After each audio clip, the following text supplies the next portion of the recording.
What is going on, everybody? Welcome on in to Bleacher Report Live. And before you know it, the NFL draft is going to be here. It sneaks up on you like no other. And the question today becomes, what is Howie Roseman going to do? When you look at the assets, when you look at all the draft picks, and knowing the recent history of one Howie Roseman, what makes the most sense and where should they target? So let's take a look at where they stand right now.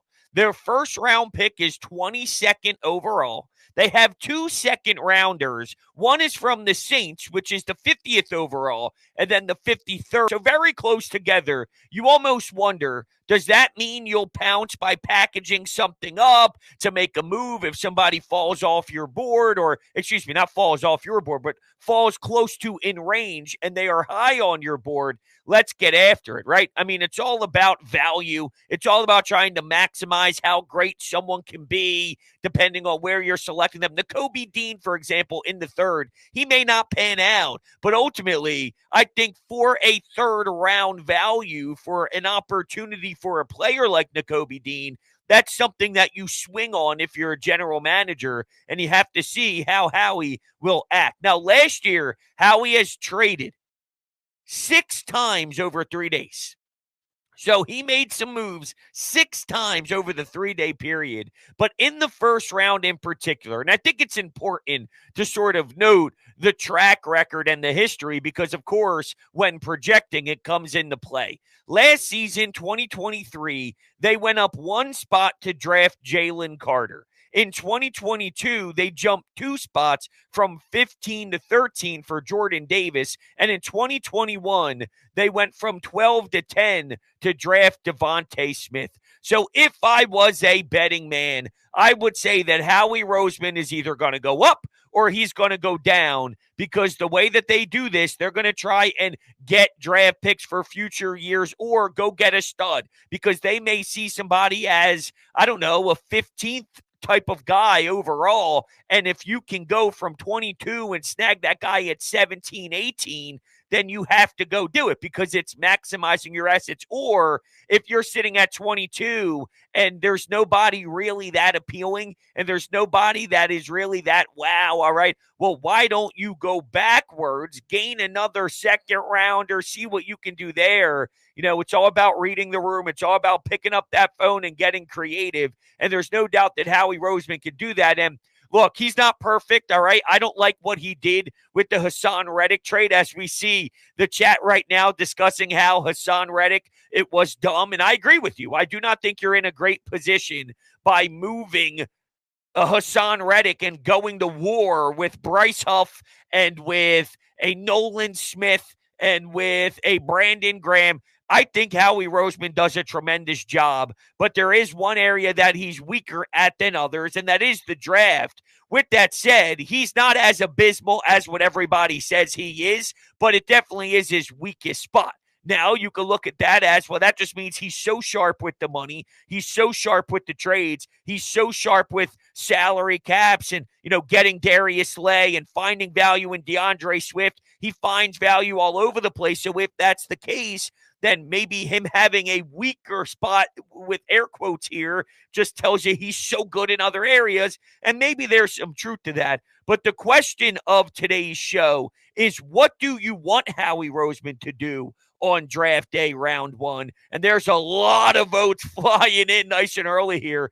Trade up is sitting at 56% of the votes. That's getting the majority. Staying put is at 27 and trading down is at 18. So we're sort of having that battle between up or staying put. And I don't know if they're going to make a move to go get a cornerback from Toledo, for example, in Mitchell, because, well, you sign Avonte Maddox and now he's your nickel. And I have a lot of concerns about him staying upright. What I can't hear is halfway through the season, then put their shoulders and shrug them and say, well, I mean, what do you want us to do? we lost a guy who was a starting caliber corner in the slot. Well, no. I could have told you 7 months ago that he was probably going to get injured because, unfortunately for Avonte Maddox, that's been part of his story. That's been part of what he's been here. He's great when available, but how often is this man available? Not very. And now you can maybe flirt around with Isaiah Rodgers and what he can do. I don't know what they're going to do with Bradbury. I think they're probably going to stick with it, which is concerning to me. I don't know how you do it, but I would like to. Yeah, if you go up and you go after a Mitchell, a cornerback from Toledo, it's just like this. I don't think they're going after a corner anymore because of their signing with Devontae, because of some of their young kids. Like, I know they like Ringo, and Isaiah Rodgers is a player that has an opportunity to flourish with some old corners there. But that's what bothers me is you can see a world where you lose Darius Slay. You could see a world where you lose James Bradbury, and you're probably saying good, but I'm just saying they're old. So if you can go get young and build around a special talent, a Cooper DeJean, for example, I don't know if they predict him to be a corner or if they envision a world where he moves to safety. I don't know, but I know that you can absolutely make something happen here. But it's funny because if you look around at some scenarios, do they go after a tight end in Bowers to make this offense even more explosive? Do they make a trade up and go after Brian Thomas, the wide receiver from LSU? Does that intrigue you? So it's almost like everything we're talking about is either offensive linemen in Mims or Fuago or anybody like that, or it's an offensive weapon. I think it's time to go after something ridiculously great with your defense and start building around that. That's what I would do. But here's the question when you take a look at some of their second-round picks. Do they keep both of them at 50 and 53 and try and take a lot of shots at the top of the draft because there are a lot of holes defensively? I can see a world where you get an offensive lineman. Here's the thing, though. They're going to go offensive lineman in the first because that's a Howie Roseman special. They'll probably go with a wide receiver in the second round, and then or a defensive tackle. I wouldn't even be surprised if they go after Murphy, the defensive tackle. Now they're going after Murphy. When are we going to get something in that secondary, please? I'm just saying.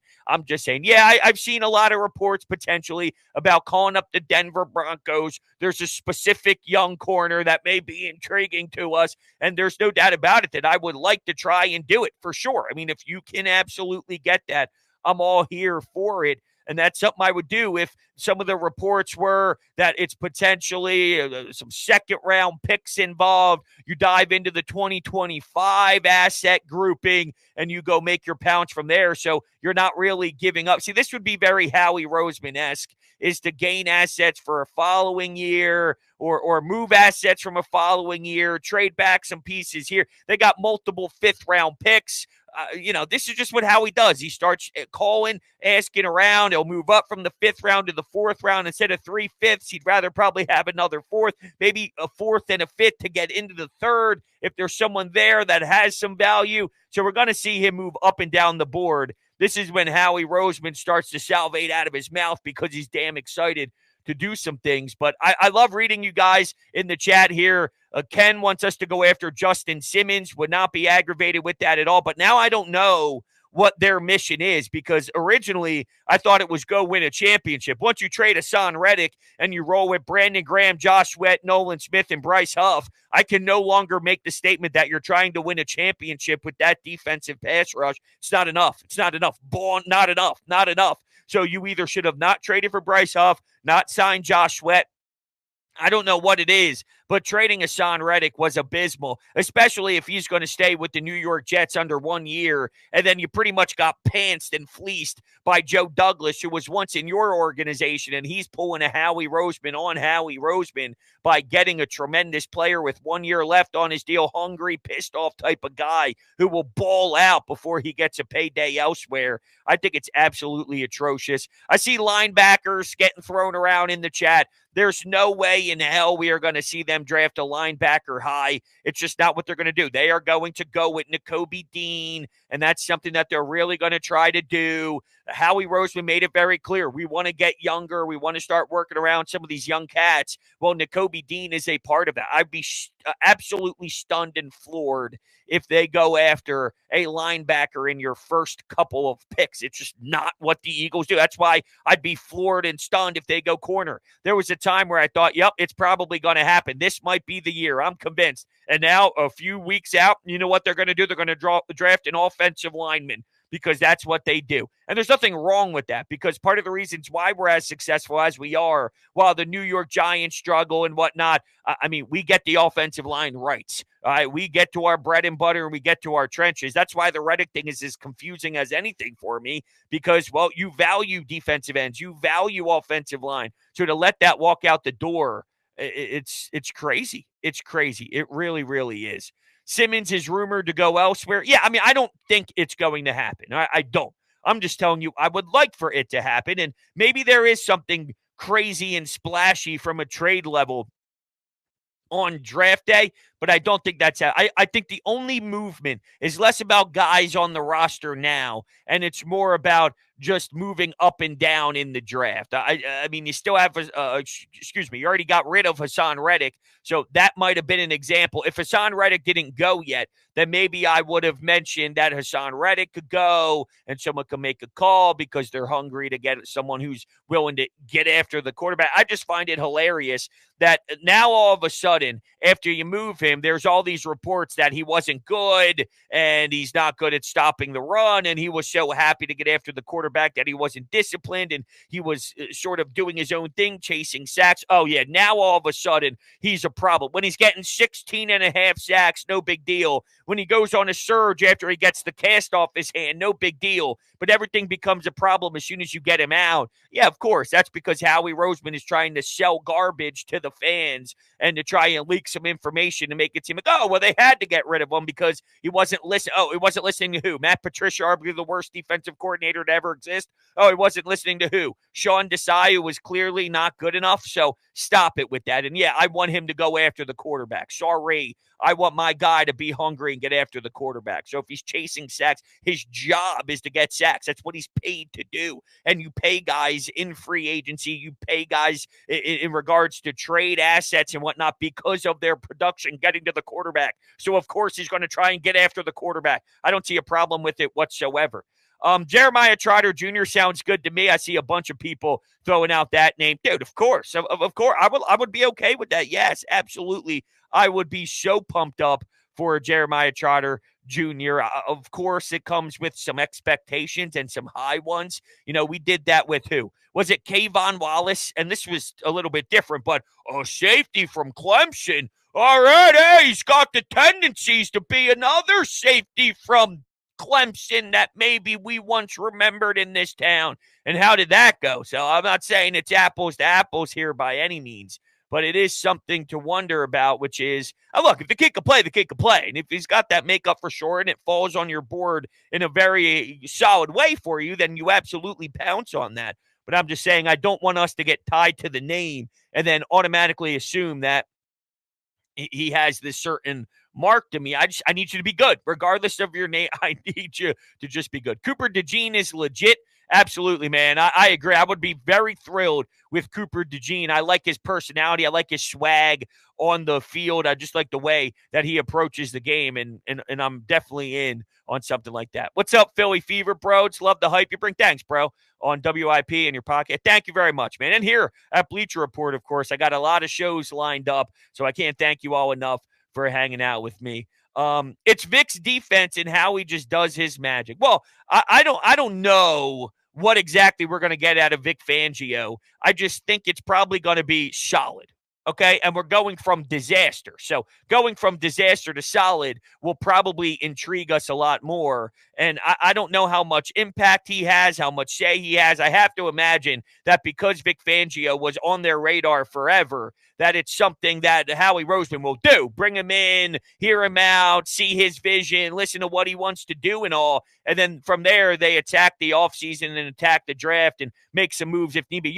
This defensive tackle's dropping. We got to go. Oh, hold on a second. We're in the third round, and you're sitting and looking at some of your fourth and fifth round picks. You look at some of your assets for next year. Hey, can we make a move to get into the third round so we can go pluck this cornerback from X, Y, and Z? And I think he could really work with us here. Let's go after it. Does he have that level of influence? Well, considering they've been trying to get this man in the NovaCare complex for the last 75 years, then I'd imagine there'd be some sort of voice.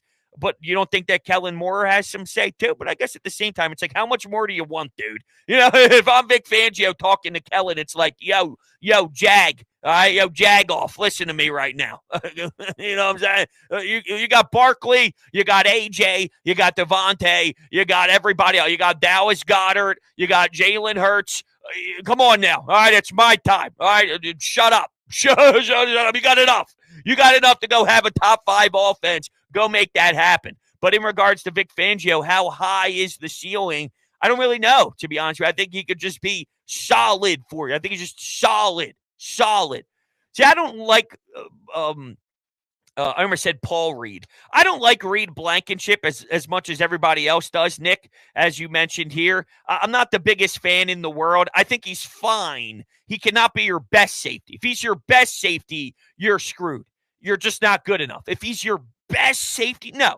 If he's in rotation, he could play. I don't think he's a stiff. I don't think he stinks, but I don't want him to be your number one guy in your secondary. If that's the case, then it's not strong enough. I like him as a third. Honestly, if he's a third guy and he's working in there some snaps and someone has to get out for a little bit of rest and you plug him in, or if somebody goes down in the middle of a game and it's the second quarter and Reed Blankenship has to finish off 2 quarters, can he do well enough? Absolutely. Absolutely. He deserves a spot on this team, and I think he does add value. But we need to draw the line. We always get tied up with technically he's one of the most bang for your bucks because they always do that after the season's over. Who outkicked their coverage financially? Well, of course, when Reed Blankenship isn't getting paid a lot and then they play him so much, obviously he's going to outkick his coverage, but it doesn't necessarily mean he is some juggernaut or some force. Someone says Reed is the safety version of Alex Singleton. I think he's a little bit better than that, but it's closer than not. You know what I mean? Like, yeah, fair. I think Reed is probably a little bit better than Singleton, but it's close. Now, this is probably a bigger discussion for another day, but there have been some remarks around the Dallas Cowboys that Micah Parsons is not thrilled, and I think one of the sports talk radio hosts even mentioned something along the lines of, if he's no longer in this building, there's going to be a lot of people happy in the Dallas Cowboys organization. It's like, whoa, hold on a second. The answer here, before I even ask the question, yes.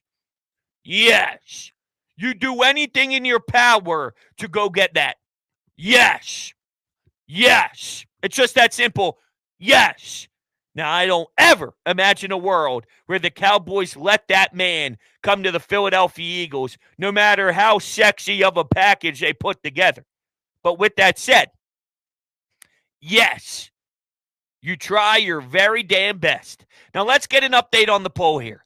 60% of you want to trade up. 25% of you want to stay put. And not a lot want to trade down. I'm all right with trading down if you can get more. I'm just saying, if you go from 22 to 24, and then you have 3 second-round picks, or you get something in next year's draft to move down 2 spots, depending on who's available, what already went off your board. If you have these hopes of getting certain players, they're not even there for you anymore, and you don't think that there's a big drop-off between the player you're getting at 22, knowing that a team is super excited to get to 22 to get whatever said player that you don't value as much as they do, and you drop 2 spots, and you can still find an offensive lineman. Like, let's say someone wants to go up at 22 and draft a corner or a defensive tackle or something like that, but you have your eyes set on an O-lineman that you know will still be there at 23 or 24, and you can slide down 1 or 2 spots to pick up an extra second-round pick, then absolutely I'm here for it. Kansas asks, if we want to trade up, who exactly would it be for? It depends on how the board drops, and it's kind of hard to speculate when you're drafting in the early 20s compared to maybe number 9, number 10, number 8, because you sort of understand Caleb Williams, some of the other quarterbacks that drop, and you can flirt around who will still be there at this particular time. It's hard, but you could see maybe a cornerback from Toledo in Mitchell, or maybe it is a defensive tackle in Murphy, or if you want to get super explosive like we've seen them do with 12 personnel with Bowers and get a tight end. We saw them go Zach Ertz and Dallas Goedert at one time. Can they go Dallas Goedert and Bowers at one time? It's just thoughts. That's all. It's just thoughts. I don't know exactly where Bowers is going to go. It's like I said, hard to speculate. But just in general, from a general sense, what would you do? What would you do if you are Howie Roseman? Doug asks, is Jordan Davis a bust? Speaking of a draft pick from 2 years ago in the first, it's too early to tell. Am I a little disappointed in him so far? Yes. Have I seen some bright spots that makes you realize why they went after him? Yes. That Josh Allen play was insanity. Chasing him out of bounds the way that he did. So I think I've seen a lot of great things. I think I've seen some things that disappoint me out of him. I wish he was farther along, but I'm not ruling him out by any means. Kellen Moore wants to run 11 personnel. Well, the thing is, and this is one thing that I want to touch on, Rob, here, and Vic Fangio, same thing, because I keep hearing like, well, this guy won't fit with Vic, or this guy won't fit with what fit. I'm just going to use Reddick as an example. If you're a defensive coordinator and can't use Reddick, you suck at your job. If Kellen Moore can't use Bowers and Dallas Goedert, or if he had Zach Ertz and Goddard, and he couldn't use 12 personnel, you're bad at your job. Because the job is to look at your skill position players. Your job is to look at your offense and maximize the skill that you have on your roster. So you don't plug in a horrible third wide receiver because you want to play a different package and then limit what your talent can be. Like if your talent is 12 personnel and that's how you can thrive and it's better than any other personnel package, then you do it. Now, maybe they go after Brian Thomas of LSU. And I saw some more stories and speculation that, well, if they don't figure things out in the wide receiver room, that maybe Brian Thomas could step in down the road and be that. And you're somewhat forward thinking with your current wide receivers for whatever that's worth. I mean, take that for how it is. But we'll see how it all plays out. So ultimately, as we wrap things up here, some of the draft moves I do anticipate. I do think they find a way to get into the third, whether it's using what they have for this season and a mix of what they have for next season. But I do expect that to happen. They have a bunch of fifth-round picks. Some of those are back-to-back, so maybe they try and get up into the fourth again. I do expect that. And I expect them to move up in the first because, as I alluded to, that last year Howie made 6 trades over 3 days, and the last 3 seasons in the first round, he jumped up.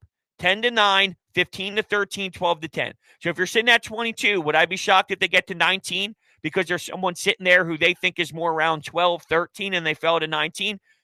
That's what Howie Roseman does. So I'd be all in for a move like that, and I project that to happen because that screams Eagles football, baby. And the funny part is it might be moving up 2 or 3 spots to go draft an offensive lineman. That's just what they do. It's what they do. So we'll figure it out. But I appreciate all you guys, man. A lot of juice in the chat today, a lot of conversation. Can't thank you all enough for taking your time to kick it with us. I appreciate it. I'll be back soon. I got a lot here on Bleacher Report over this month, and I can't wait to hang out with you all for the next few shows. Thank you all so much. Enjoy the rest of your day.